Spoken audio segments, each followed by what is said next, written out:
Hola, Milagro que te qué apareces por milagro. ahí. No, pues me invitaron. Si no me invitan, ¿cómo puedo venir?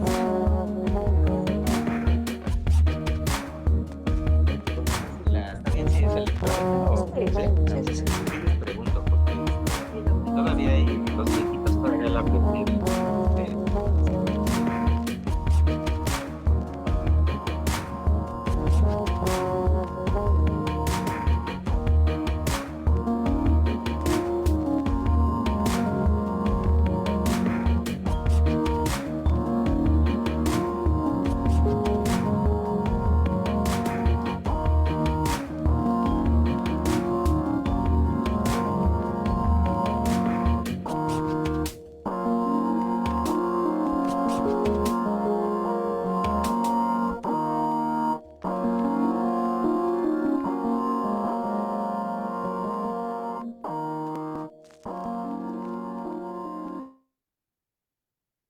Buenos días, jóvenes. Gracias por estar aquí. Ahora sí, ya es nuestra última sesión de esta tarea de intensidad de los políticos. Muchas gracias por acompañarnos. Hoy venimos.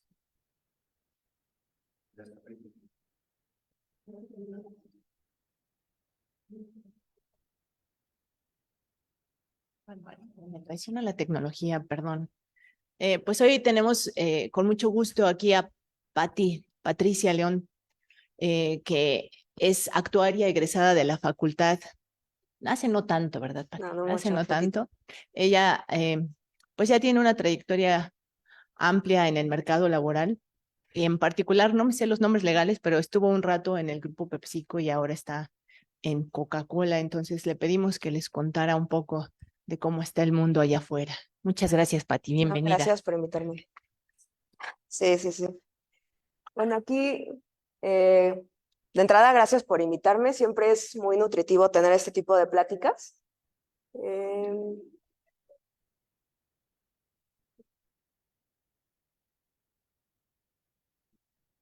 Dime.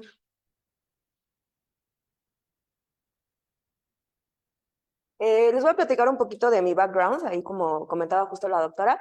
La verdad es que he saltado un poquito de industria, ¿no? Ahí no lo puse incluso, pero llegué a estar en turismo. Mi primer trabajo fue en turismo. Después me moví a seguros. Estuve en el área de Advanced Analytics y posteriormente estuve en el área de pricing. En realidad son áreas bastante parecidas, veíamos cosas muy similares, el hecho de poder tarificar a partir de un modelo estadístico, ¿no?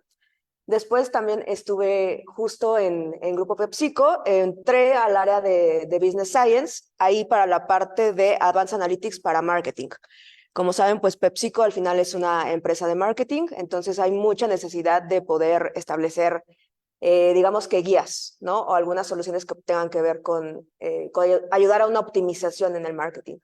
Y bueno, la última parte que estamos hablando de, tuve un cambio ahí mínimo, les pediría que lo ignoren, no es tan relevante, pero me moví a Coca-Cola, entonces ya tengo 8 meses en la compañía y pues estoy en la área también de Advanced Analytics. Ahí les voy a platicar un poquito más de lo que se está haciendo, es algo un poco más amplio, ¿no? A diferencia de PepsiCo, donde yo me estaba encargando de temas que tienen que ver específicamente con marketing, acá es un scope un poquito más amplio, ¿no? Ahorita lo que me gustaría platicar con ustedes es mucho de cómo podemos aterrizar lo que estamos viendo en las clases, cómo estamos recibiendo esa información con cómo lo usamos ya en la vida real. Aquí pues sabemos, ¿no? Cómo parte un problema de Advanced Analytics, de Data Science, de predicción. A partir de que estás obteniendo tu data, lo que quieres es hacer una predicción, ¿no? En muchos de los casos. Y esta predicción, lo interesante es que no se queda solamente en dar un número X, ¿no? Lo que quieres hacer es también tomar una decisión. Las empresas, pues, funcionan de acuerdo a las decisiones que vas tomando. Y esa es la idea, ¿no? Que se tomen decisiones cada vez más data-driven, más que ya no solamente sea por el feeling que tenía X persona, sino que esté basado en algo duro, en algo matemático, ¿no? Este diagrama seguramente los que les interesa Data Science lo han visto hasta el hartazgo. Si lo googlean va a ser lo primero que van a encontrar, que es de qué se compone todos los temas de Data Science, ¿no? Y te habla de que necesitas tener un componente computacional, que necesitas tener un componente matemático y también la parte del negocio. Básicamente, ¿qué es lo que te dice, no? Es con palabras simples y sencillas, necesitas saber programar. En este caso, se pueden meter a LinkedIn y lo que van a encontrar es que se está pidiendo como un starter pack, la parte de Python, R, yo la verdad es que soy más de R, y también SQL, ¿no? Necesitas hacer tus consultas, tienes que extraer data muchas veces por ti mismo, más allá de pedírselo a un ingeniero de datos, entonces tienes que saber cómo hacer las cosas. La otra parte que es la parte matemática. La realidad es que la base de Data Science es estadística, ¿no? Data Science para mí es un poco más el nombre marquetero, pero lo que está por debajo es al final estadística, ¿no? Es los cimientos verdaderos. Además de estadística, pues también te encuentras con cosas de álgebra lineal. Bueno, no sé si ya cambiaron los planes. Cuando yo estaba, era muy útil saber álgebra lineal 2, ¿no? Para entender qué es lo que está por debajo de lo que estás construyendo, ¿no? Que es un vector propio, que es un valor propio.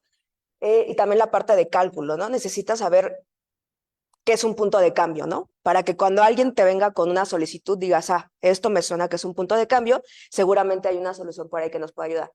Y la parte del dominio de negocio. Aquí es un tema súper importante porque si te quedas solamente con la parte computacional y la parte matemática, realmente no lo estás aterrizando en algo, no es algo que te está sirviendo para tomar una decisión necesariamente. Y esto no les estoy diciendo que sean todólogos, ¿no? Usualmente cuando están en una empresa se van a encontrar con que hay una persona en específico que es totalmente experta en marketing o en estrategia o en operaciones, ¿no? Que usualmente es la persona que viene a hacerles una petición.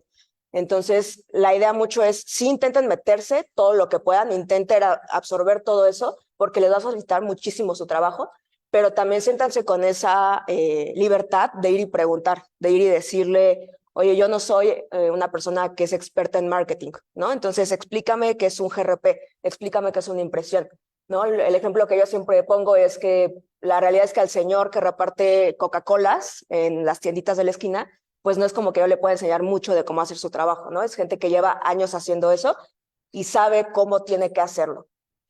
Entonces, son los tres principales bloques que debería haber, ¿no? Y justo aquí lo que quería platicarles es cómo aterrizas esto, ¿no? A veces, sobre todo últimamente, se está tomando mucho la costumbre de usar herramientas sin realmente saber cómo sirven, ¿no? o de qué van, de cómo están construidas, ¿no? Está muy de moda ChatGPT, entonces la gente va, se mete a ChatGPT, toma un código, lo plasma y anda tomando decisiones de negocio cuando ChatGPT a lo mejor no tiene mucha idea de lo que hizo, ¿no? Ahí para contarles un poquito, hace tiempo me contaba alguien que estaba investigando de series de tiempo, ¿no? Entonces de repente me escribe y me dice, oye, el modelo que tú me habías comentado se llama Marima, ¿no? Le digo, no, se llama Sarima. Me dice, es que se lo puse a ChatGPT, le puse Marima y me sacó un resultado, o sea, me dijo que existía, que hacía tal, tal y tal cosa, ¿no? Entonces, a eso me refiero, ¿no? Con que tienen que saber algo tan básico como el nombre, ¿no? ChatGPT les va a estar respondiendo lo que cree, digamos, por así decirlo, que es correcto, pero está en ustedes el que sea más bien una herramienta en la que se puedan apoyar, ¿no? Para comentar código, para hacer otras cosas, pero que no le traspasen su trabajo porque de alguna forma piensen que sabe más que ustedes, porque eso pues no es para nada correcto, ¿no? Y bueno, ahorita justo de lo que quiero platicar es cómo toda esta teoría que de repente ven en sus clases, no sé, de procesos estocásticos, de estadística, de probabilidad, la pueden terminar aterrizando en pues, lo que le interesa a las compañías, ¿no? Vender más. O sea, la realidad es que a una compañía lo que le interesa es vender mayor volumen, tener mayores ingresos, mayor revenue, y eso se va a ver reflejado también en ciertos aspectos, ¿no? Ahorita también vamos a platicar un poco de esto. De nuevo, ¿no? Aquí les estoy exponiendo un poco más acerca de el ciclo de vida que tiene un proyecto de Data Science, ¿no? Como les comentaba, la parte inicial es el entendimiento de negocio. Usualmente, ¿qué pasa en un negocio en la vida real? Alguien de repente llega, te manda un correo, te dice, oye, acabo de detectar que X marca creció muchísimo en pandemia, pero no sé si creció debido a pandemia o creció por algo adicional que yo no, o sea, que yo no estoy captando, ¿no? Pasó algo en el mercado, hay una tendencia adicional, entonces quiero que me ayudes a entender qué fue lo que pasó para saber si a partir de ahí puedo establecer una meta a fin de año siguiente que tenga sentido, ¿no? ¿Qué tienes que hacer? Antes de empezar a programar y de empezar a decidir qué modelo te va a ajustar mejor para esta situación, es lo que les decía, te tienes que sentar con la persona. Tienes que entender, ok, ¿por qué te surgió esa duda, no? ¿Por qué, de entrada, por qué piensas tú que fue por pandemia, no? O sea, si todas las marcas cayeron, ¿qué te hace pensar a ti que por pandemia estuviste creciendo? Ya que tienes esa información es empezar incluso a mapear, ¿no? ¿Qué quieres usar tú? Porque tu stakeholder o la parte que está interesada en este proyecto no necesariamente es alguien que tenga un background matemático, ¿no? Entonces ellos te van a pedir todo lo que se les ocurra, todo. Te van a pedir que hagas un forecast a 30 años cuando te dan 5 datos, muchísimas cosas, ¿no? Entonces te tienes que sentar con ellos y tienes que platicar y entender qué es lo que quieren, qué tienen, y a partir de ahí tienes que rebotar ideas, ¿no? Es muy importante que tengas demasiada comunicación con ellos, ¿no? En el caso que les decía, ¿no? Si vienen y te dan 5 puntos anuales y te dicen quiero un forecast para cada uno de los años de los siguientes 30 años, entonces tú tienes tu background matemático y le dices, oye, seguramente te va a salir un número si lo metes a R, a Python o en Excel, pero ese número yo no te recomendaría usarlo jamás en la vida, ¿no? ¿Por qué? Porque me estás dando 5 datos. Algo tan simple como eso, ¿no? Aquí lo vemos como muy lógico. Oye, pues tiene lógica que con 5 datos yo no te puedo dar más. Allá afuera, si alguien no tiene ese feeling estadístico, lo hacen. O sea, hay muchas decisiones que están basadas en hacer este tipo de cosas, ¿no? En hacer este tipo de locuras. Entonces de repente llega el siguiente año y es como, mira, como que mi producción no se incrementó 500% como me dijiste tú, ¿no? Es como, bueno, si alguien hubiera entendido un poco de la lógica matemática, hubieras sabido que esto no iba a pasar, ¿no? El segundo punto, ¿no? La colección o la recolección de la data más bien, que este es el otro punto que es súper crítico. Aquí, ¿qué es lo que pasa? Insisto, ¿no? De repente vienen y te dicen, quiero que metas las promociones. Quiero saber cómo es que las promociones me están dando una venta incremental. Ok, sin problema, pásame los datos, ¿no? O dime en qué data lake están, o dime en qué base lo puedes encontrar. Y de repente resulta que la data no está por ningún lado, ¿no? Que no saben dónde está o te mandan un correo con un solo dato, ¿no? Y con eso quieren que ajustes un modelo de largo plazo, ¿no? Entonces ahí tienes que decir, ok, pues no se pudo recolectar la data, ¿cómo le hacemos, no? O sacas eso o vas y me consigues los datos, ¿no? Es estarte peleando con accesos, que a lo mejor tú como analista no tienes acceso a cierto data lake o a cierta base. Entonces es otro de los temas pesados, ¿no? Porque aparte sin los datos no puedes empezar a hacer otra cosa y te tienes que asegurar también de hacer una exploración, de entender que sea data que está correcta, ¿no? Por ejemplo, ahorita con pandemia, pues si empiezan a ver todas las series de tiempo, van a ver una tendencia muy normal y cuando empieza marzo de 2020 van a ver una caída muy seguramente o en algunas industrias un crecimiento, ¿no? ¿Y qué está pasando ahí? Que pues ya va a estar manchada tu data por ese año, 2 años que estuvo durando el confinamiento y es algo que también tienes que considerar, ¿no? Es como, ok, va la data manchada, entonces o me das más data hacia atrás o hay que empezar a platicar de cómo le hacemos para darle menos peso a pandemia. Prácticamente hablando de justamente de pandemia, era bien complicado hacer los modelos, ¿no? Porque te pedían entender qué pasó ahí cuando estabas en el problema, ¿no? Entonces, es algo que no ha pasado nunca, nunca hemos tenido una pandemia aquí, no sé cómo en teoría tendríamos que reaccionar, entonces hay que hacer diferentes escenarios, ¿no? Y hay que conseguir data diferente. Entonces, ese es otro de los temas que hay que estar considerando. Luego viene la otra parte que también es bastante pesada, que es la preparación de la data y la limpieza. Se van a encontrar con que los datos no siempre están como a ustedes les gustaría, ¿no? Seguramente va a estar sucia, seguramente va a haber outliers, Entonces, no lo si lo meten así, el modelo les va a dar alguna locura, ¿no? Tienen que buscar la forma de limpiar outliers, a lo mejor hacer imputación si tienen datos faltantes. Si tienen de 30 observaciones, 25 datos faltantes, pues mejor no usan esa variable, ¿no? Y es mejor que lo hagan antes de que empiecen a modelar y que se den cuenta del problema que hay. Y luego ya viene la parte divertida, ¿no? Por fin, cuando puedes hacer tu modelo estadístico, cuando te empiezas a divertir un poquito más, empiezas a dar pruebas, empiezas a decir, oye, voy a probar con un gradient boosting, o voy a probar con algo más sencillo como una regresión, o voy a hacer un random forest, ahí pues donde le tienen que meter toda la imaginación. Después viene otra parte que es también bien interesante y que tiene mucho que ver con el punto 1, ¿no? Ya que tienen su modelo, ¿cómo lo van a interpretar? O sea, ¿cómo lo interpretan ustedes? Y tienen que ir preparando por cómo le van a comunicar al negocio eso que están viendo, ¿no? Si yo llego con una persona que estudió marketing y le empiezo a hablar de p-values o le empiezo a hablar de un MAPE o de otro tipo de error o de una R cuadrada ajustada, lo más seguro es que se pierda a los 3 segundos de que yo empiezo a hablar, ¿no? Entonces, lo que tengo que hacer es conocer bien el contexto para poder ponerlo en palabras simples y que ellos me estén entendiendo. Y a partir de ahí, pues, no solamente encontrar cosas en común, ¿no? Que salieron a través del análisis, sino empezar a rebotar también esta parte con ellos para entender si hay que hacer algún refinamiento, elegir otro modelo. Y la realidad es que este es un ciclo bastante iterativo, ¿no? Tienen que volver mucho, y ahí lo que les quiero dejar es, tienen que volver mucho con negocio. Voy a hablar de algo muy, muy típico, algo que se van a encontrar no solamente en consumo masivo, si se van a retail, si se van a alguna otra industria, seguramente se lo van a encontrar, ¿no? Entonces, tal cual, lo que quiero hacer es una predicción de venta de alguna categoría, de alguna marca, de algún SKU en específico. ¿Qué es un SKU? Digo, creo que es algo que sí podrían conocer, pero si yo tengo una Coca-Cola de 355 mililitros y tengo una Coca-Cola de 1 litro, son 2 SKUs distintos, ¿no? O sea, tal cual es el producto y la presentación, y si cambia de plástico a vidrio es otro SKU, entonces eso es lo que significa.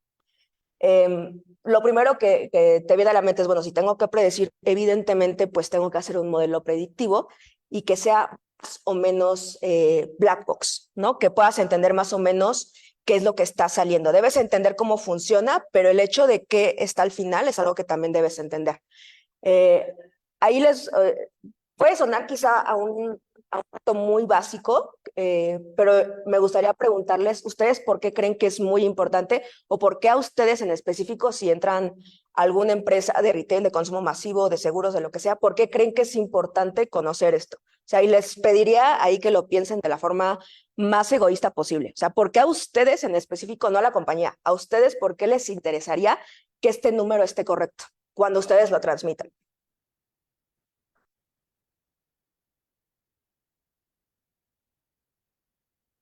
Puedo elegir a alguien al azar.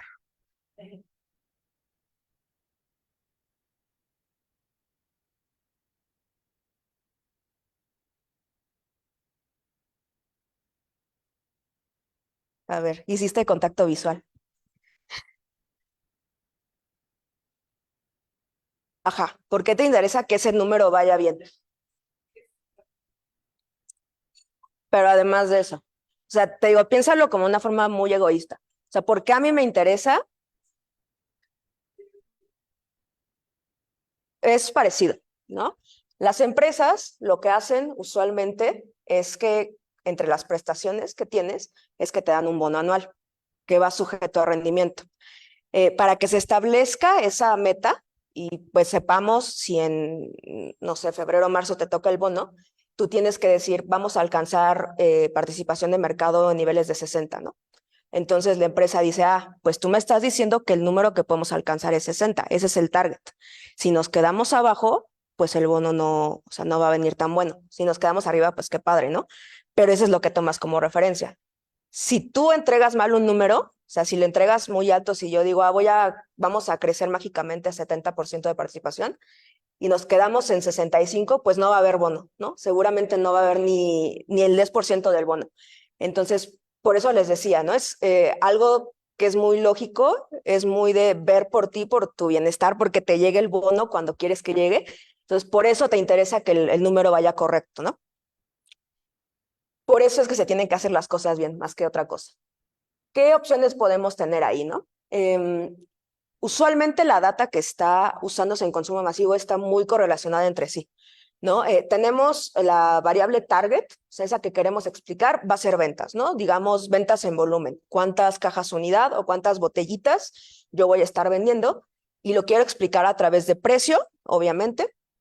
Lo quiero explicar a través de lo que está haciendo la competencia. A lo mejor hay algo que se llama, si el share de inventario, pues tal cual cuando tú vas a la tienda y te encuentras el refrigerador de Coca-Cola, ¿qué espacio estás ocupando? ¿Qué espacio está ocupando las Coca-Colas de 355 mililitros no retornables? ¿No? Entonces, eso es algo que tienes que, obviamente es un número que va de 0 a 100, ¿no? Si empieza a crecer la competencia, tienes un espacio más pequeño. Esa es una variable súper importante que entra. También la distribución, o sea, ¿estoy llegando o no estoy llegando, no? Hay tiendas que no tienen mi producto, o sea, ya no digamos Coca-Cola, ¿no? Que está en todos lados. X marca de jugo nueva o X marca de electrolitos nueva está llegando, porque si no está llegando, pues evidentemente no me van a comprar, ¿no? Si no está el producto. Lo que les decía la competencia, ¿no? ¿Cómo me veo yo en distribución respecto a la competencia? O cómo ellos están comiéndose el pastel del inventario activo o el inventario en frío, ¿no? Entonces, esas son tus variables explicativas y están muy correlacionadas entre sí, ¿no? Por ejemplo, la distribución te habla de llegar y el inventario activo o el share de inventario activo te habla de estar presente y estar a la vista, ¿no? Suena que también puede estar muy correlacionado y el problema cuando es que tienes que hacerle un tratamiento especial, porque si no, o sea, tú puedes correr como te dice el libro de texto o como quieras, y cuando te vas a los residuales, pues te quedas con que es algo así, ¿no? Un trono que tiene forma de cono o no sé.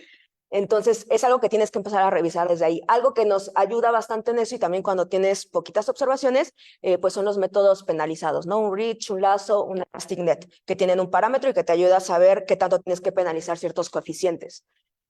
Como les decía, ahorita está súper de moda también la parte de usar Prophet, ¿no? Todo el mundo está usando Prophet en lugar de las técnicas clásicas, un Arima, un Sarima o cualquier otro método que usualmente pueden comportarse mejor, por ejemplo, cuando tienes poca data, ¿no? Y también están otros que están muy de moda, que son un Random Forest, un Gradient Boosting. ¿Cuál es el tema cuando ocupas el primero, el tercero o el cuarto?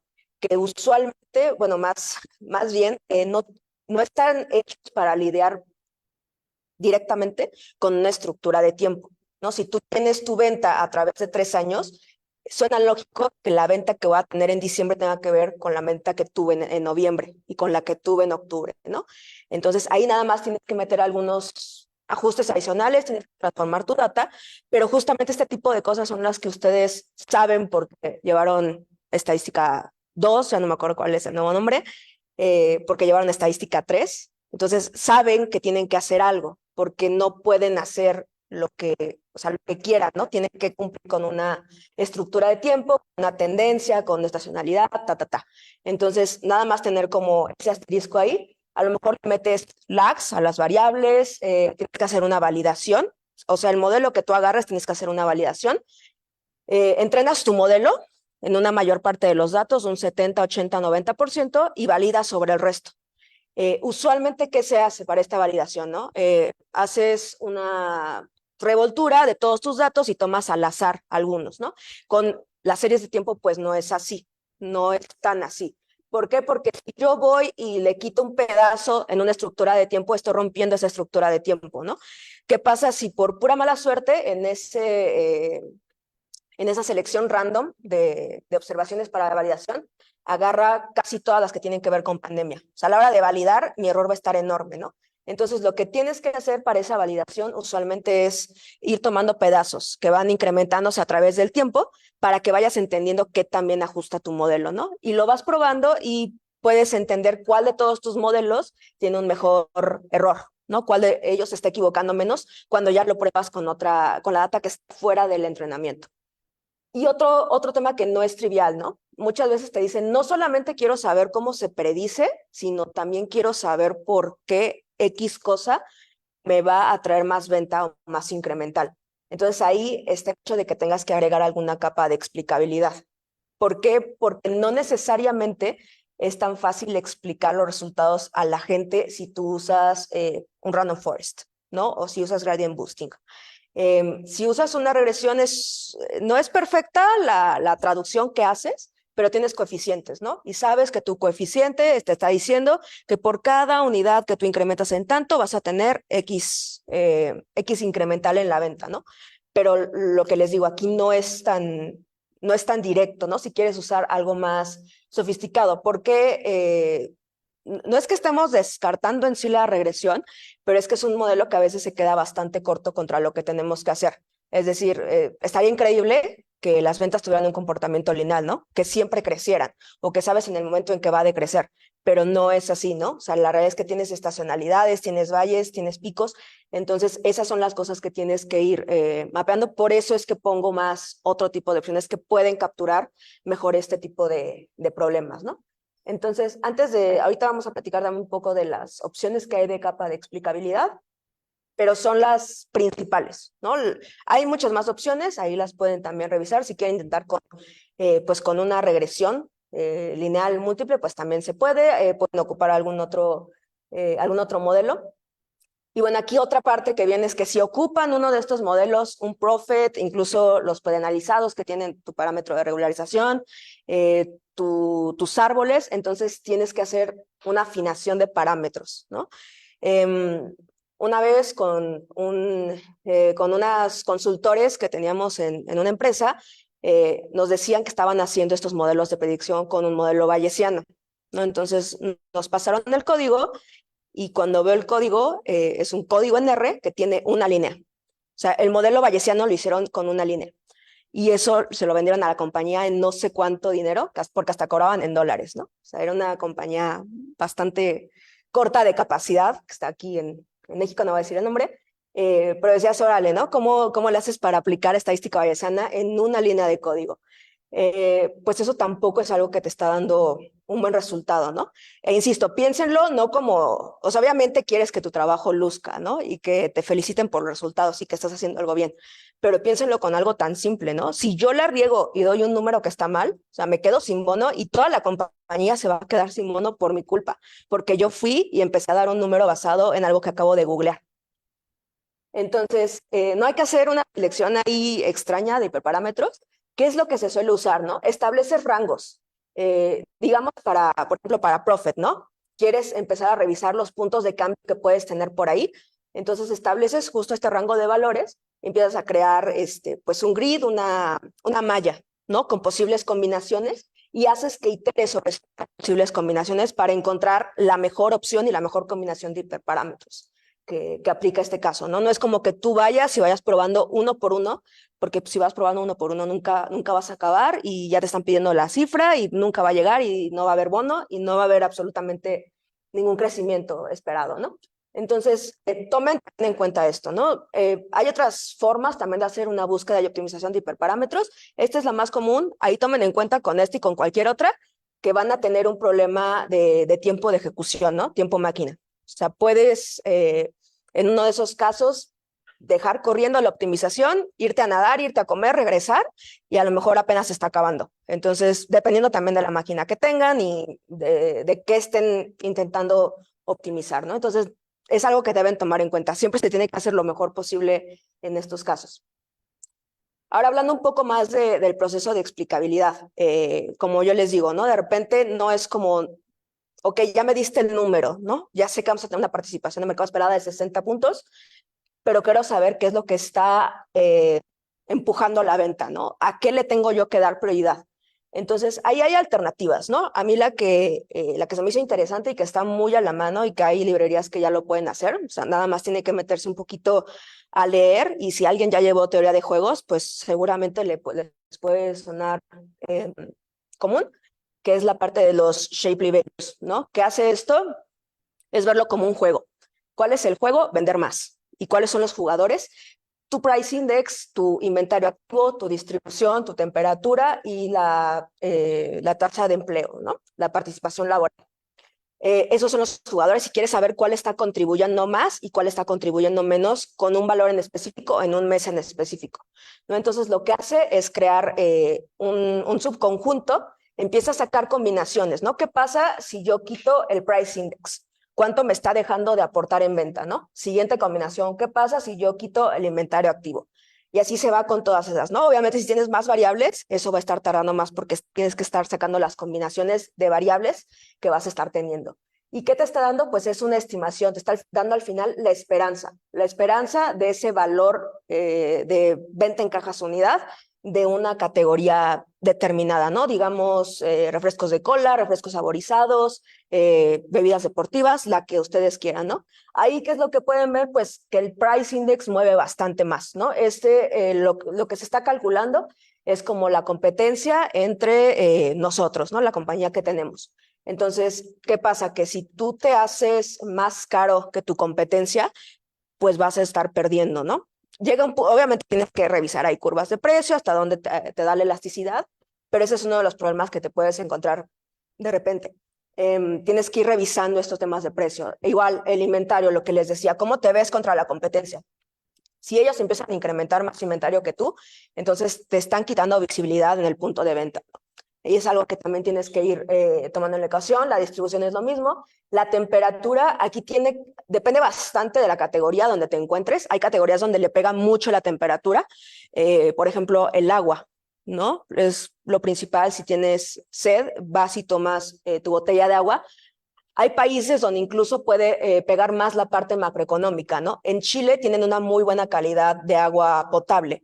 Entonces, ¿qué pasa cuando tienes buena calidad de agua potable y hay un contexto macroeconómico complicado? Pues la gente va, abre la llave y se sirve un vaso de agua. No va y te compra una botellita, ¿no? Entonces, esto va a cambiar para cada uno de los mercados que tengas, ¿no? Y cada una de las categorías y cada uno de los canales, ¿no? Pues no es lo mismo lo que tienes en canal tradicional, que es tienditas de la esquina, que lo que vas a tener en un Walmart, ¿no? Entonces, es una opción. Hay algunas otras, o sea, lo que se puede estar proponiendo es haz tus dos capas, ¿no? Asegura una predicción sólida y después pégale la capa de explicabilidad. ¿Cuáles son otros problemas que también se pueden encontrar, ¿no? Lo que les digo, aquí la realidad es que lo que a cualquier compañía, seguros, retail, consumo masivo, entretenimiento, le interesa vender más, ¿no? Sin embargo, pues también te encuentras cosas que pueden estar correlacionadas, ¿no? Por ejemplo, la optimización de precios, ¿no? Yo hasta dónde puedo incrementar mi precio antes de que truene y el consumidor final me diga, ya, o sea, ya me subiste el precio demasiado, ya no te voy a comprar, me voy a ir a comprarle a la marca más barata que hay, porque aparte la inflación está por los cielos, ¿no? Entonces, es revisar también eso, encontrar el punto óptimo hasta donde yo puedo estirar la liga. Eso, al final, es un punto de cambio, ¿no? Es un punto de cambio. Un poco el hint, cómo pueden sacar elasticidades promedio, pues pueden tomar un modelo log-log, ¿no? Por definición de una derivada, estás teniendo un punto de cambio, entonces si tú ves la relación entre el precio y tu venta, entonces puedes estar obteniendo más o menos cuál es tu elasticidad promedio con ciertos asteriscos, ¿no? Y tienes que revisarlos también dependiendo de la data que tengas, dependiendo de las métricas de variación que te salgan. Y la otra parte, que es algo que también estuve revisando en algún punto, es el retorno de inversión. Por cada $1 que yo voy a invertir en Facebook, en publicidad en Facebook, ¿cuánto voy a estar regresando? ¿No? O sea, ¿cuál es el retorno de inversión? Porque yo me estoy anunciando en Facebook o me estoy anunciando en la novela de las 9 que todavía ven las señoras, ¿no? Entonces, es ir sacando cada uno de esos. ¿Por qué? Porque lo que se dice mucho es que para un ROI, que es el retorno de inversión, y se calcula como tu venta incremental entre tu inversión, si tú estás más o menos abajo de 1.5 antes de profit, estás dejando dinero sobre la mesa, porque apenas estás alcanzando a recuperar tu inversión, ¿no? No estás generando aquí algo más. ROIs muy buenos, pues te vas a encontrar con ROIs de 3, de 4, de 5, ¿no? Dependiendo de lo que tengas. Hay un poco como hint, pues la realidad es que ahorita quien está teniendo un ROI más alto, pues es medios digitales, ¿no? La televisión ya cada día está un poquito batallando más para tener retornos de inversión que sean pues saludables, ¿no? Y bueno, ahí justo les tenía como una lámina adicional para platicar justo de lo que les decía, ¿no? Del hecho de pensar a veces que hay una caja negra donde puedo ir a apretar un botón y que me va a salir mi número mágico, ¿no? Lo que les decía de puedo yo pensar que googleo cómo se hace un modelo bayesiano en R, copio y pego, nada más cargo la librería, meto la data y ahí tengo un número y ese es el que reporto a finanzas, ¿no?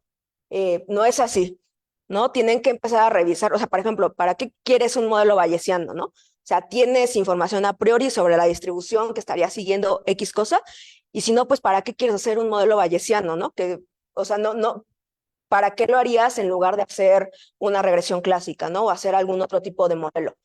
No se trata nada más de venderlo por venderlo, ¿no? Porque, o sea, en el momento pueden decir como yo ya salí del paso, ya entregué mi número, ya estuvo, lo que les decía, ¿no? O sea, piénsenlo de manera muy egoísta. Cuando llegue el momento en que revisan el target del año y no llegaron a la meta, o sea, no va a haber bono, así piénsenlo tal cual, ¿no? Y es porque sacaron un modelo de Google o de un ChatGPT o de no sé qué lugar, ¿no? Lo comento sobre todo porque ahorita está pues muy de moda lo que les decía, usar ChatGPT, usar Prophet, olvidarse un poco como de las técnicas un poco más clásicas, que lo que les decía, a veces en la realidad ustedes pueden pensar, ay, empresas grandes tienen a lo mejor mucha data, ¿no? Una aseguradora tiene muchísima data, ¿no? Todos sus registros. Ya cuando te empiezas a meter en cosas que son más relevantes, te encuentras con que no tienes tantos datos, o que tienes que limpiarlos, o que son de mala calidad, o que solamente una porción muy pequeña es de buena calidad. Entonces, no es como que puedas hacer a veces modelos enormes, ¿no? O a veces es un tema simplemente de tiempo, ¿no? Te están pidiendo una estimación de cuál va a ser el impacto del clima para la siguiente semana, ¿no? Entonces, tienes que ir midiendo tiempos, tienes que ir midiendo qué vas a hacer y qué no. Por eso es importante también conocer cómo funcionan las cosas, ¿no? Lo que yo les decía, si tú vas y te están pidiendo que con 20 datos ajustes una red neuronal, pues después decir que así no funcionan las cosas, ¿no? Que la vida no es así. Antes de que cualquier otra persona que no sepa del tema diga, ah, sí, yo te voy a hacer tu red neuronal con 20 datos y te doy el número ahorita, ¿no? O sea, nada más van, atoran al pobre equipo que está haciendo el trabajo. Entonces, por eso a mí me parece muy relevante que entiendan cómo funcionan las cosas, ¿no? Cómo funciona un vector propio, un valor propio. Por ejemplo, en marketing, ¿no? Ahorita está mucho también de moda el tema del e-commerce, el hecho de que tú vayas y compres en algún sitio en específico y cuál es la parte interesante, ¿no? ¿Cómo sabes tú como equipo de marketing de dónde vino el clic? O sea, si fue de Facebook, si fue de Twitter, de dónde fue, ¿no? Porque tú solamente tienes la venta, ¿no? Que se hizo el clic en comprar. Pero usualmente lo que quieres es rastrear de dónde vino, ¿no? Eso se hace con cadenas de Markov, ¿no? Tú puedes ir rastreando el cambio de estado y dónde estuvo más la probabilidad de que se haya enganchado el clic. Entonces, hay muchas aplicaciones. Sí tienes que saber para qué sirve, cómo funciona, para tú poder dar pues esa recomendación de negocio, ¿no? Para poder explicarlo incluso, ya que tienes que el resultado, poder explicar al negocio de dónde salieron las cosas. Y bueno, ¿cuáles son los 5 errores más comunes? No solamente en consumo masivo, ¿no? Sino en cualquier industria que ustedes se encuentren. Pues uno, lo que les decía, ignorar las bases matemáticas, ignorar de dónde vienen las cosas y cómo funcionan. 2, que no conozcas el negocio, ¿no? Y que también puedas, de repente, que se pueda pecar de arrogancia, ¿no? Decir, yo conozco el modelo perfectamente, no me interesa cómo funciona el negocio, yo te voy a dar el número. O sea, lo que les decía, tienen que estar todo el momento en contacto con su negocio, ¿no? Con la gente que les está pidiendo el modelo, que les ayude a validar, no que les ayude a cucharear, que les ayude a validar si les hace sentido X assumption que estoy haciendo sobre el modelo. Evitar programar. También hay gente que le tiene mucho miedo a programar, en R, en Python, en lo que sea. No sé por qué realmente, o sea, creo que piensan que no les va a salir o no saben. Entonces, eso es otro problema. Intentan rebotarlo con alguien más para que lo programe, pero a lo mejor ese programador no sabe de matemáticas o no sabe de negocio, entonces es como una solución coja. El no saber comunicarlo, o sea, lo que les decía, ¿no? Si ustedes llegan con el área de marketing y le empiezan a decir, ah, mira, es que mi p-valor que me salió aquí es de 0.5 y también estuve validando el MAE y ta. Yo he tenido, la verdad, la suerte últimamente de trabajar con gente que conoce bastante de esto. O sea, en el mismo foro te preguntan, oye, ¿y cuál fue tu R cuadrada ajustada, no? ¿Con qué porcentaje de datos se validó? ¿Con qué métrica obtuviste aquí, no? Entonces, eso hace que una comunicación y una plática sea muy nutritiva, pero no siempre te vas a encontrar con gente así, ¿no? O sea, la realidad es que el grueso de la gente que te puedes encontrar son tal cual, como se lo dije, personas que te dicen, tengo 5 datos, quiero saber cómo esos 5 datos me ayudan a proponer que tengamos un incremento de producción en la planta de Celaya a 30 años, ¿no? Y quiero mi número, y aparte no va a faltar el jefe o jefa que te diga, sí, sí se puede hacer, claro que se puede hacer. Entonces, eso te ayuda mucho a comunicar, e incluso el comunicar por qué no se puede hacer, ¿no? Pero comunicarlo de una forma en que ellos te estén entendiendo. Y el número 5, pues no actualizarte, ¿no? Que quedarte solamente, por ejemplo, la gente que se quedó solo usando Excel, ¿no? La realidad es que ahorita cada día tenemos más datos, tienes que hacer ahí tu investigación de si funcionan o no los datos. En algunos casos tendrás menos, como les decía, en otros tendrás más, pero ahí tienes que revisar tú, ¿no? Tienes que aprender nuevas tecnologías para el manejo de datos. El que solamente hagas modelos en Python no quiere decir que no te tengas que ensuciar las manos metiéndote Spark, metiéndote algún otro tipo de tecnología, un Synapse o cualquier cosa por el estilo, ¿no? Por ejemplo, el otro día me encontraba en Facebook, en uno de estos grupos de actuarios, una vacante que decía que estaban buscando un analista de Big Data y el requisito indispensable para el analista de Big Data era saber Excel. O sea, no era saber cualquier otra cosa, era saber Excel y con eso querían hacer Big Data, ¿no? Cuando Excel tiene un número súper limitado de registros. Entonces, es lo principal que yo les diría que tienen que tomar, insisto, no solo para consumo masivo, sino cualquier cosa, si quieren hacer modelos, porque si no, pues va a pasar esto, ¿no? O van a estar ajustando un modelo que, pues a lo mejor con una regresión lineal simple quieren predecir el precio que va a tener las acciones de X empresa y no se va a poder. O van a tener un modelo que va a estar memorizando datos en lugar de aprenderlos, ¿no? Que es el overfitting. El overfitting tal cual es que ajustas tu modelo, en teoría te sale muy bueno, casi con una recuadrada de 1, de 99.999, y a la hora de que llega una nueva observación, se te cae el ajuste, mágicamente, ¿no? Entonces, por eso es que es importante revisar este tipo de datos.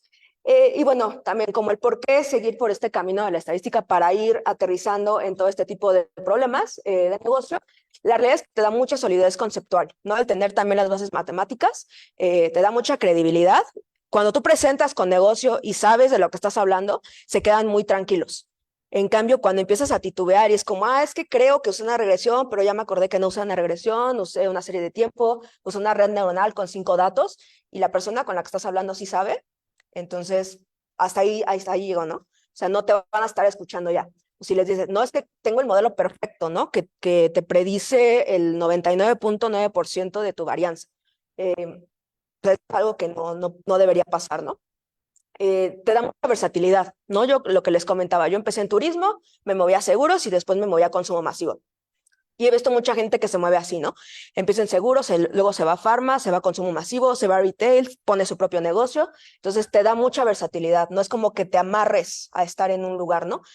O sea, no es como tirarle, por ejemplo, tierra a los seguros, pero la gente que se dedica a hacer notas técnicas, pues está a lo mejor complicado que se mueva tanto, ¿no? Es una herramienta que te ayuda también a aprender mucho, ¿no? O sea, tienes que ir avanzando, porque pues imagínate que todo el mundo está hablando de ChatGPT y tú nunca te has metido ahí, ¿no? Y de repente piensas como, pues me dijeron que ChatGPT es súper bueno, entonces me voy a meter, que haga solita la solución y listo, ¿no? Ya cuando te metes pasa lo que les digo, ¿no? O sea, no te da la respuesta que tú estabas esperando.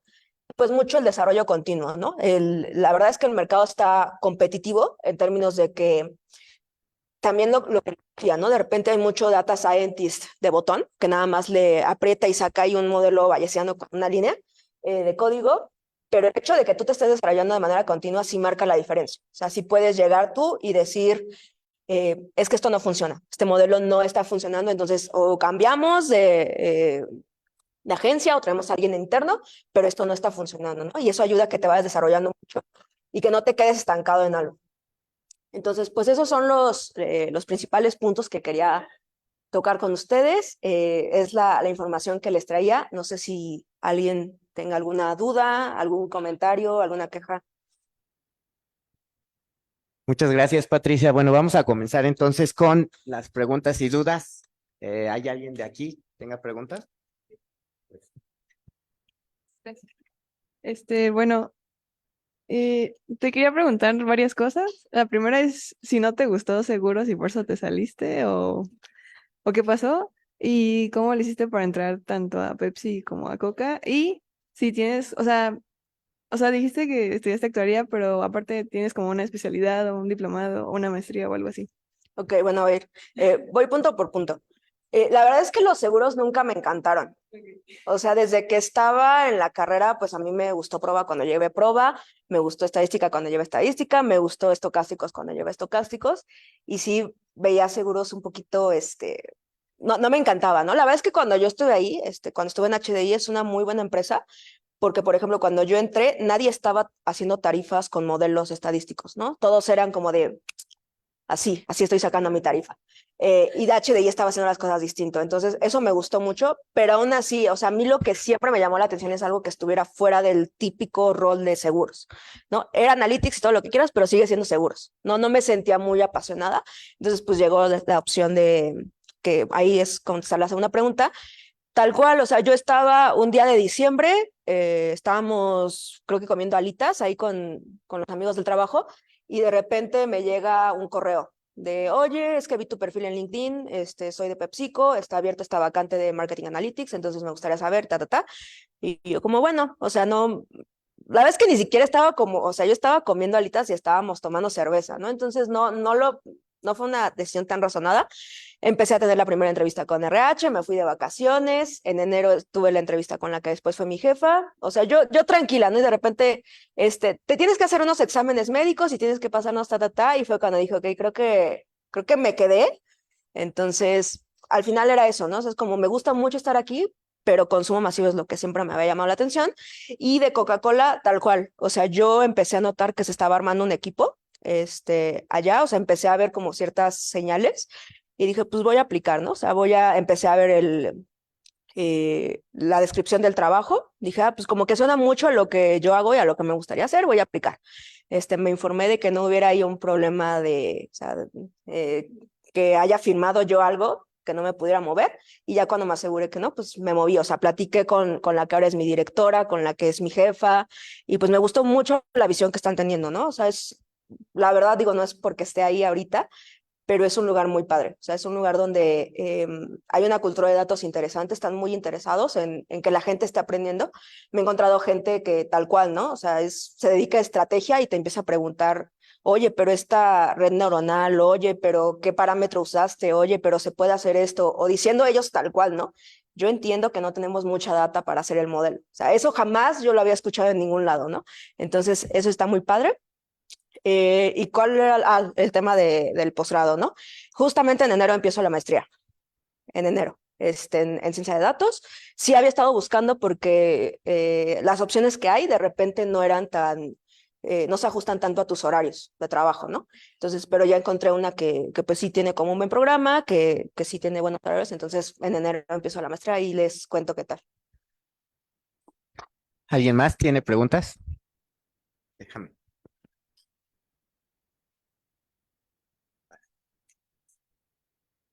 Bueno, yo soy matemática aplicada, entonces, pero justo también a mí me llamó la atención todo lo de estadística y tomé varias optativas.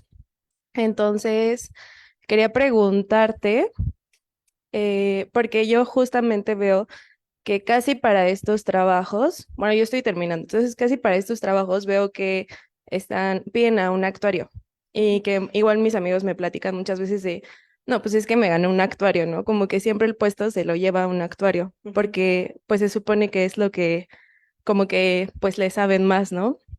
Entonces, ¿tú cómo ves que estemos como en ventaja o desventaja tanto por conocimientos como simplemente por el nombre? Porque realmente, al menos siento de mi carrera, no se sabe como tanto qué es lo que hacemos, ¿no? Yo veo un puesto de trabajo y yo digo, yo eso lo sé hacer, yo eso te lo hago, pero pues se lo lleva a un actuario.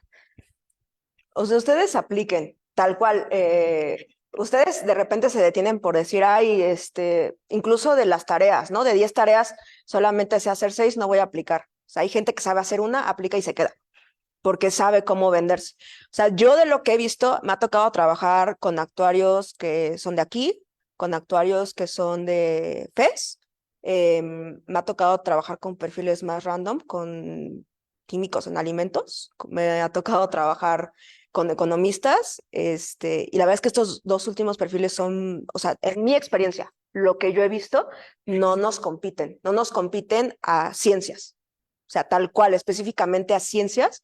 Yo no diría, o sea, yo no discriminaría para nada que ahí es que eres matemática aplicada y yo quiero a fuerza un actuario. O sea, al final lo que importa es la formación, ¿no? Y el cómo te puedas vender. Esa es la realidad, ¿no? El que sepas las cosas.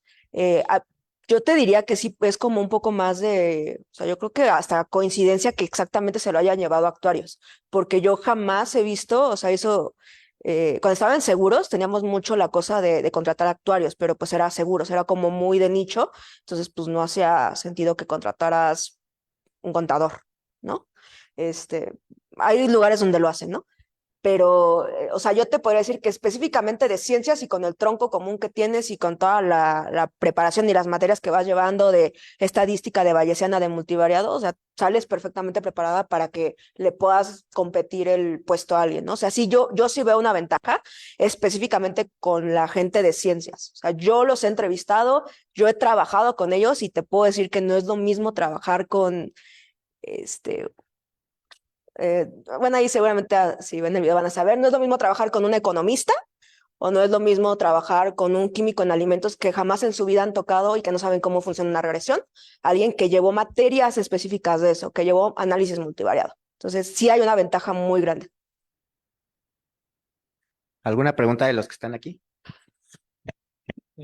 Hola, yo te quería pues pedir un consejo para iniciar en nuestra vida profesional, porque bueno, está creo que miedo común de salgo de la carrera y siento que no sé nada. Entonces, a pesar de llevar 1000 cursos, aprender muchísimas cosas, creo que llegas con ese miedo. Y bueno, algún consejo que pudiéramos seguir para iniciar, por ejemplo, con las entrevistas o cómo aplicar, porque pues, bueno, por ejemplo, yo he tenido unas entrevistas de trabajo y a mí nunca me han preguntado algo de la carrera, ¿no? Pero tengo un compañero donde a él sí llegan y le preguntan, a ver, dime cómo funciona esto o explícame cómo es el otro. Entonces, no sé si nos puedes decir algo.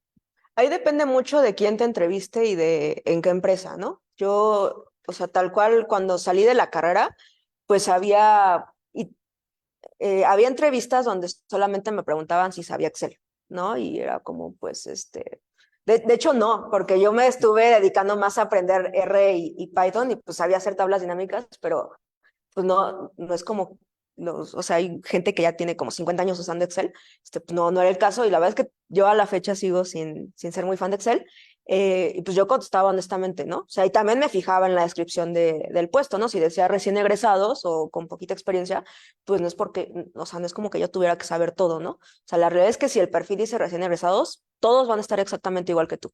O sea, con la presión de, oye, es que voy saliendo de la carrera, todavía no sé aplicar. La verdad es que se fijan más como en o sea, yo también he entrevistado becarios, he entrevistado para puestos de analista y te fijas más en que tenga los conceptos claros, ¿no? Yo, una vez también entrevisté a una persona que era actuaria, no de aquí, y que había estudiado una carrera, había estudiado, ciencia de datos, también la carrera de ciencia de datos, y le dije como, oye, el algoritmo que tú quieras, el modelo que tú quieras, descríbemelo, el que tú quieras, ¿no? Entonces yo en mi mente dije, si me dice una regresión y me la explica bien, yo no tengo ningún problema, porque es un puesto de entrada. Entonces se le ocurrió decirme un random forest, ¿no? Le digo, ok, ¿cómo funciona? O sea, ¿qué parámetro consideras más importante? No me supo contestar. Entonces era como, me estás diciendo que te funciona mucho un random forest, pero no manejas lo básico, lo que yo sé que tú viste en la carrera. Entonces asegúrate que lo que tú ves en la carrera sí lo tengas bien dominado. O sea, cuando tú vas a la entrevista es en lo que nos fijamos, ¿no? Que efectivamente tu razonamiento esté como de ese lado analítico, ¿no? Y también, o sea, sean transparentes, tal cual, ¿no? Yo cuando me preguntaban, ¿sabes hacer macros en Excel? Es como, no sé hacer macros en Excel, o sea, he usado la grabadora, y ya, ¿no? Sé usar R, sé usar Python, y con eso, o sea, la realidad es que es peor si después también entras, porque si tú te vendes como, o sea, como algo que de verdad no sabes hacer, y el primer día te lo dejan hacer, pues ya, o sea, vas a durar 3 meses, ¿no? O sea, vende bien lo que sabes. Lo que sabes es lo que tienes que manejarlo, y véndelo con seguridad, ¿no? Porque es algo que tú conoces, sabes cómo funciona una regresión, sabes cómo funciona X cosa, o sea, sí lo puedes vender. a lo que tú sí tienes y a lo que es muy sólido, sácale jugo.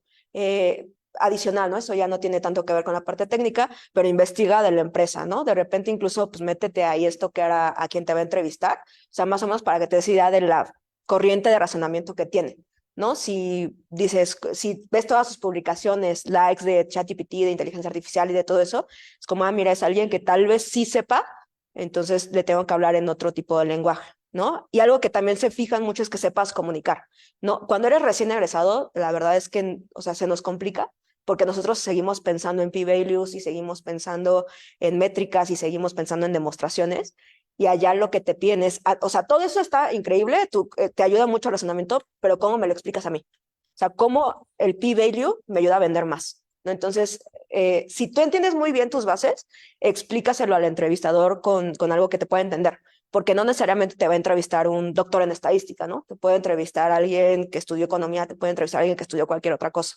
Entonces, sácale mucho valor a eso. O sea, programar, hay que saber programar. Se habla mucho de que ya están pidiendo Python bastante. La realidad es que yo donde he estado, te aceptan bastante que sigas con R, ¿no? O sea, se habla de Python para poner en producción, para robustez y todo, pero R sigue siendo una muy buena opción.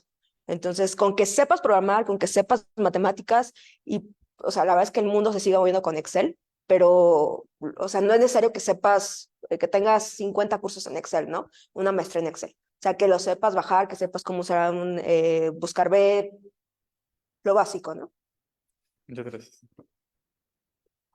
¿Alguna otra pregunta aquí? Bueno, si no, quiero agradecer a todos los que están conectados en el Facebook. Creo que tenemos por ahí, creo que a 20 asistentes.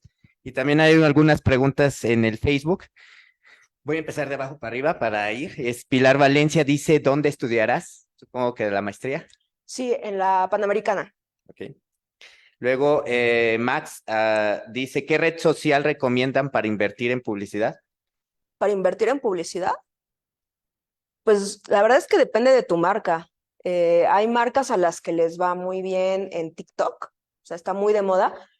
Te puedo decir que hay, o sea, por lo que yo he visto, Bimbo con Barcel y con todo eso, me parece que le invierte bastante a TikTok, ¿no? O sea, de hecho entras y te encuentras a cada rato su advertisement, y eso hace que el resto de marcas que quieran invertir ahí la tengan más complicada porque ya hay una saturación. Entonces, por eso depende de tu marca, depende de qué categoría, depende de qué plataforma.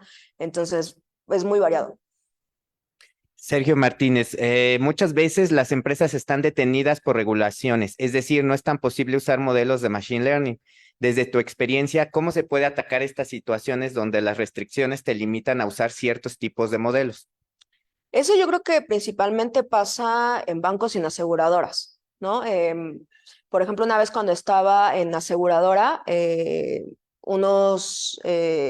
también una consultora quería ayudarnos con algo, bueno, que les pagáramos por ayudarnos con algo, y empezaron a decir, es que yo necesito tal, tal y tal data para hacer un modelo. Y te mandaban una lista como de 30 columnas, de 30 variables, y una de ellas era el rol que forma el asegurado en su familia, ¿no? Entonces, tal cual la respuesta fue, sí sabes que en la póliza no les preguntamos eso, ¿no? Y por ley no tienen por qué contestarte eso. Entonces, de tus 30 cosas que me pides, solamente te puedo dar 2. Ahí la verdad es que es rascarle mucho. O sea,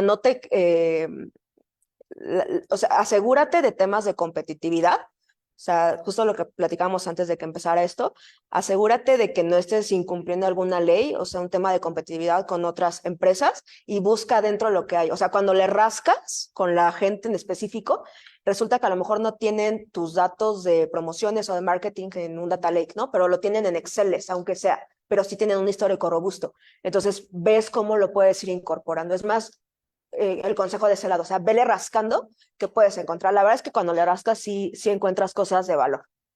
Y la última ya para cerrar es de Jonathan, dice, excelente presentación, te está agradeciendo y de acuerdo con tu experiencia, para validar la precisión de ecuaciones matemáticas, ¿qué es lo más conveniente? Por ejemplo, quiero validar qué tan precisas son 3 ecuaciones matemáticas para describir una reacción de síntesis.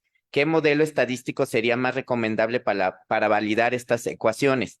¿Es suficiente con regresiones lineales simples y múltiples o es necesario usar otros diseños como los factoriales, fraccionados u otros? Pues usualmente la regresión lineal no siempre es como, o sea, es un clásico, ¿no? O sea, lo puedes usar, pero no siempre te da las mejores soluciones, ¿no? Hay algo que, o sea, la realidad es que lo que tienes que hacer antes de incluso decidir el modelo es lo que les decía, ¿no? Platica con alguien que sea experto, ¿no? En el contexto, lo que fuera, o sea, puede ser un contexto físico, de marketing, de venta, de lo que fuera. Primero platica con ellos para entender cómo se mueve, o sea, qué tipo de relación puede existir, ¿no? Si es una relación lineal, pues entonces sí puedes ocupar un modelo lineal. Si es algo que tiene algún tipo de curvatura, vete a un modelo que tenga alguna curvatura y pues después lo que puedes ocupar tal cual son, o sea, insisto, la vez que no conozco el problema que está describiendo puntualmente, pero puedes hacer tu validación, ¿no? O sea, agarras tu conjunto de entrenamiento, luego haces la validación y se usan mucho los errores, ¿no? El error percentual promedio, también se usa el error absoluto promedio, entonces depende mucho del contexto, o sea, revisar los errores, revisar métricas, incluso cuando tuvieras clasificación, ¿no? O sea, tienes que entender cuántos grupos es necesario, con qué features, o sea, es que es demasiado vasto, ¿no? O sea, pero lo primero antes de seleccionar cualquier cosa, ir con alguien que sí sepa, o sea, que sí sepa cómo funciona. ¿Algún otro comentario? Yo nada más uno último, Patti, gracias por la presentación y así como para dejárnoslo a todos, porque se alinearon los astros y es la segunda vez en esta semana, Jaime, ayer, ¿verdad? Nos mencionaban en un examen profesional el Prophet yo me declaro, que no lo conocía, pero aquí echándole una buscadita rápida, ahí nos llevamos todos la tarea, el artículo se llama Forecasting at Scale en el American Statistician 2018 y es un trabajo de Sean Taylor y Benjamin Latham. Estos son los autores de Facebook de esta librería de forecasting. Está interesante ahí un ojito vuelo de águila, 3 minutos, pero ahí nos la llevamos para Navidad. Gracias, Patti. ¿Algún otro comentario? Rapidísimo, el último. Bueno, nada más quería preguntar cuál es tu nivel de inglés y qué tan importante fue al principio para ti. Pues sí es muy importante, dependiendo obviamente de dónde estés. Cuando yo estuve en seguros, pues trabajaba aquí en México, ¿no? La empresa en sí es alemana. Entonces, por ejemplo, mi jefe que viajaba mucho a Alemania sabía alemán. Pero inglés realmente siento que no lo ocupé ahí. Cuando me moví a PepsiCo y cuando me moví a Coca-Cola, pues tengo llamadas con gente de Global. Tienes llamadas sobre todo con gente de la India. La verdad es que el acento está interesante. Entonces, si le tienes que echar ganas, tienes que tener muy buen oído para escucharlos y para entenderlos y para darte a entender. Entonces, pues la verdad, yo creo que un 90% de inglés que sepas, sobre todo escucharlo y o sea, que te puedas comunicar, ¿no? La verdad es que escrito es muchísimo más fácil. Ahí pues platica, o sea, ten clubes conversacionales, o sea, pero es muy importante, ¿no? Entre más grande sea la empresa, más probable es que tengas que hablar con gente en global, con gente en la India, con gente en Atlanta, con gente en Texas. Bueno, pues entonces les pido un aplauso para la ponente. Patricia, muchas gracias.